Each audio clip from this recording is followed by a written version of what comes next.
안녕하십니까, 정지현입니다. 화면이 이렇게 나오면서 찍는 거는 또 간만에 찍는 것 같은데요. 오늘 제가 해드릴 부분들은 피와 살이 되는 잔소리 시간입니다. 뭐 유튜브를 계속적으로 좀 시청을 하시거나 서울경제TV를 보시는 분들은 아마 제가 어떤 섹터를 얘기를 하고 있고 봐야 되고 하는 부분들은 아마 대충은 알고 계실 거예요. 근데 그 부분들에 있어서 보충되는 그런 설명들을 좀 해드리려고 일단 이 시간을 좀 마련을 했는데요. 또 이렇게 분위기도 좀 바꿔볼 겸 장소도 이렇게 좀 바꿔서 했는데요.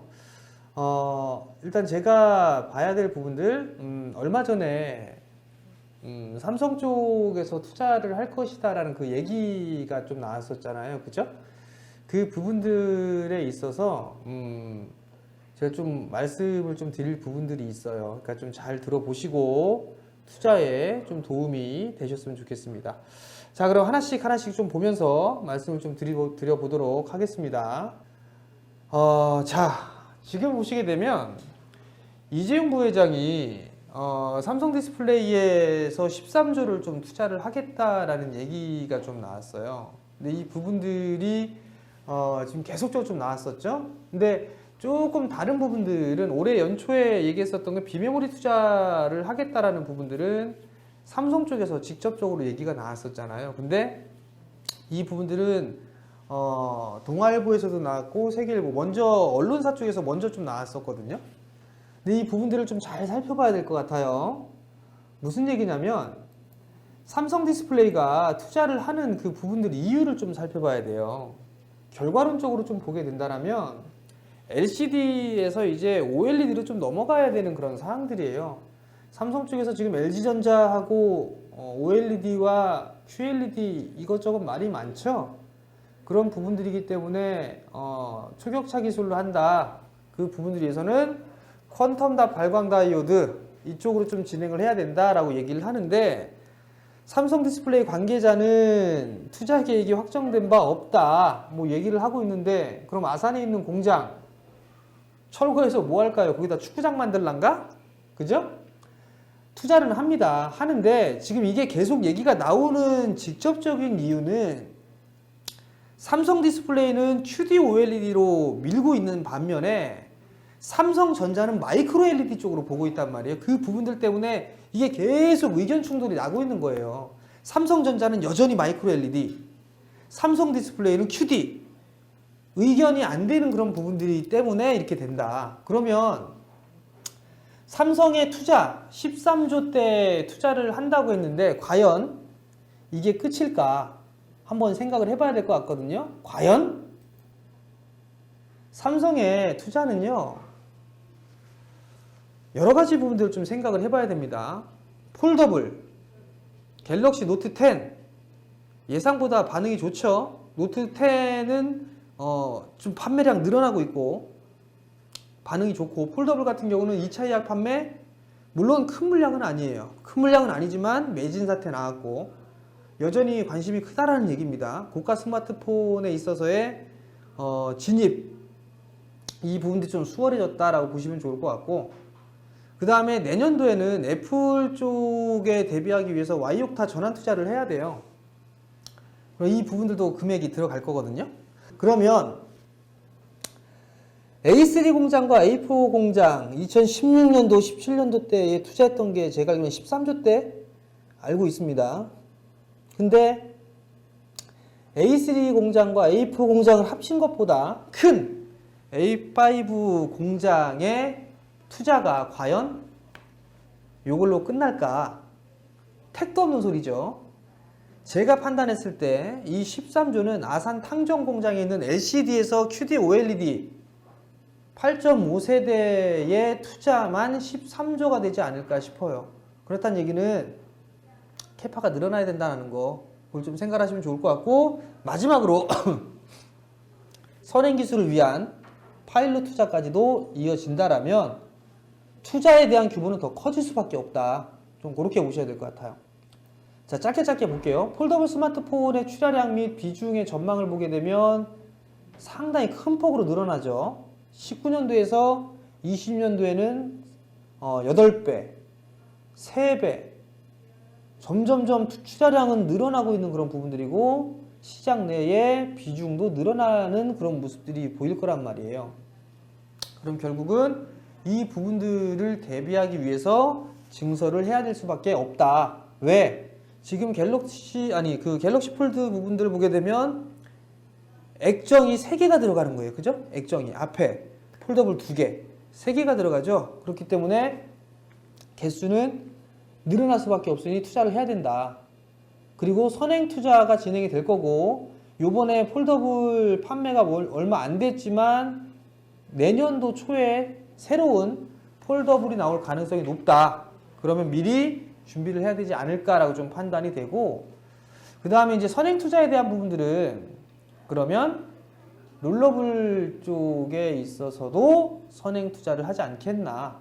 롤러블 폰의 컨셉 이미지는 뭐 동그란 원통의 바에다가 쭉 당겨가지고 롤러블 디스플레이를 보는 거고, 삼성 쪽에서 롤러블 스마트폰에 특허낸 내용의 이 부분들을 좀 해체를 한 건데, 플립폰처럼 이렇게 내가 이렇게 쭉 당기면은 액정이 늘어나는 그런 부분들이에요.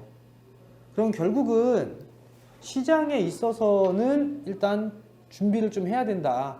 그럼 결국은 13조 투자한다라는 얘기는 택도 없는 거고 투자 발표 더 할 거다. 아마 삼성전자 다음 달 중순에 이재용 부회장께서 얘기를 한다라고, 투자 발표를 할 예정이다라고 얘기를 했는데, 저는 아마 반도체 2030처럼 디스플레이 쪽도 중장기 플랜을 잡지 않을까라고 저는 개인적으로 판단을 하고 있어요. 그렇기 때문에 이 부분들을 좀 관심 있게 봐야 되지 않나라고 좀 판단이 됩니다. 자, 그럼 전략은 어떻게 해야 될까? 증권가 쪽에서 탑픽 종목을 우선적으로 관심을 두세요. 아마 여기에 HB 테크놀로지, 원희가 EPS, 그 다음에 뭐 HB 테크놀로지 뭐 이런 종목군들이 있을 거예요. 그런 종목군들하고, 그리고 여러분들이 고를 때는 독점적인 지위를 가지고 있는 거, 예를 들어서 검사 장비는 뭐, 큐어링 장비는 뭐, 열처리 장비는 테라세미콘 뭐 이런 것처럼 독점적인 지위를 가지고 있는 종목, 요 부분들을 봐야 되고, 그 다음에 전공정과 후공정의 발주 시기를 여러분들이 체크를 해야 되는데, 그 부분들은 모든 것들을 여러분들한테 다 알려드릴 수는 없죠. 여러분들이 한번 16년도에 전공정 기업과 후공정 기업의 수주, 언제 수주를 받았나, 기간이 얼만큼 되나, 그 부분들 한번 찾아보세요. 숙제입니다, 여러분들. 이거 숙제예요. 그리고 다음은 삼성 벤더와 중국 벤더, 듀얼로 할 수 있는 부분들이 최선순위다. 그리고 마지막에 변수로는 장비와 소재, 국산화 얘기 나오고 있죠. 거기에 대한 그 부분들을 준비를 해야 된다. 이렇게 좀 외적인 부분들로, 변수가 뭐 선익 시스템이나 뭐 그런 부분들이, 야스 뭐 이런 기업들이 있죠. 그죠? 그런 부분들도 미리 한번 떼놓고 관심을 좀 가지고 봐야 된다. 근데 제가 첨언을 해드리자면, 아마 이번 A5 쪽에 있어서는 테스트 장비는 들어갈 수 있어도 본 투자는 쉽지가 않다라고 저는 파악을 하고 있습니다. 그러니까 그 부분들도 체크를 해보시기 바랍니다. 자, 그럼 향후의 시나리오 봅시다. 향후의 시나리오는 중소형 패널의 수요는 폴더블로 인해서 급증을 할 수밖에 없다.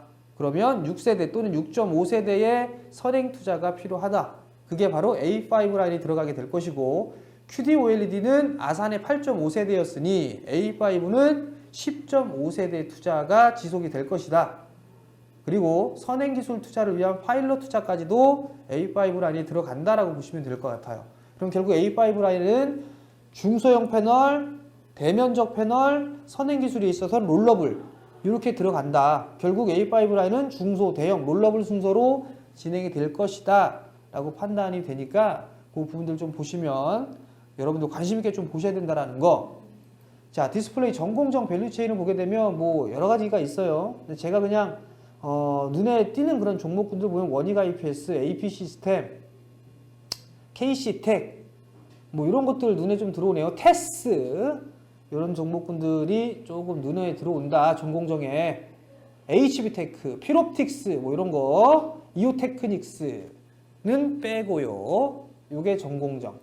자, 후공정 쪽에서는 J스텝, 이오테크닉스, 파인텍, 이녹스 첨단 소재, YMT 뭐 이런 종목군들이 괜찮지 않나 싶어요. 영우, DSP 이런 부분들까지 있을 것 같습니다. 자, 제가 말씀드린 종목군들 말로만 좀 말씀을 드렸었는데 여러분들 고민을 좀 잘 해보세요, 여러분들. 그러면 나름대로 좀 도움이 되지 않을까라고 좀 판단이 되거든요. 지금 제가 여러분들께 좀 말씀을 드렸던 부분들이 정말 압축해서 그냥 말씀을 드린 거예요. 이거를 풀어서 얘기하게 되면 정말 뭐 이 얘기 저 얘기 다 할 수가 있거든요. 근데 시간이 좀 제한적인 그런 부분들이 있으니까 이 부분들을 여러분들이 잘 머리에 담아 놓으시고, 그 다음에 제가 숙제로 내드렸던 거 여러분들의 계좌 수익을 올리고 싶으면 꼭 체크를 해야 된다는 거, 그 부분들을 기억을 하시고 투자에 참고를 해보셨으면 좋겠습니다. 자, 그럼 오늘 피와 살이 되는 잔소리 여기서 마치도록 하겠습니다. 성공 투자하십시오.